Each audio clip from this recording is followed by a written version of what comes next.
মানে ভাই বুঝলাম না আপনাকে এত দূরিত্ব আসা লাগে, মানে দর্শক কাহিনীটা হয়েছে কি, সেই গান শোনার জন্যই টেপা খোলাইতে লোকজন চলে আসছে আমার বাড়ি। আমি গেছি বাড়ির বাইরে, বাড়ি নাই, আমি বাড়ি গেছি, বাড়ি যাওয়ার পর আমার মা কাছে সেই টেপা খোলাইতে লোকজন আইছে, তোর জন্য কলেজে ওয়েট করতেছে।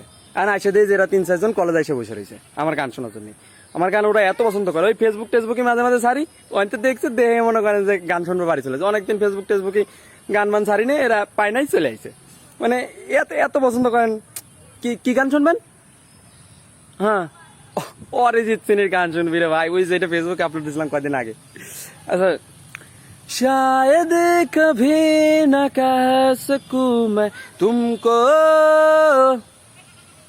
कहे बिना समझ लो तुम शायद, शायद मेरे ख्यालों में तुम एक दिन। কি সুন্দর ভাবে গানটা শুনতেছে, মানে ওরা একটু জার্নি করে আইসে দূরিত্বে, সেই টেপা খোলাইতে আইসে, এই জন্য মানে একটু অসুস্থ অসুস্থ ফিল করতেছে, এই জন্য বসে রয়েছে। ঠিক আছে, মানে আমি গান বাড়ি কলি পারি, একের মতো পাবলিক ভরে যায়। ঠিক আছে, এই জন্য আমার বাপ আমার গান কমার নিষেধ করছে, তুই গান মান কবি না, বাড়ি এত ভিড় টির পছন্দ না আমার আব্বু। ঠিক আছে, এই জন্য গান মান কভার করে না।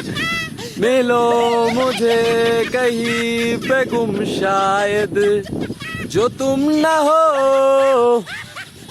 रहेंगे हम नहीं, न चाहे कुछ तुमसे ज्यादा तुमसे कम नहीं।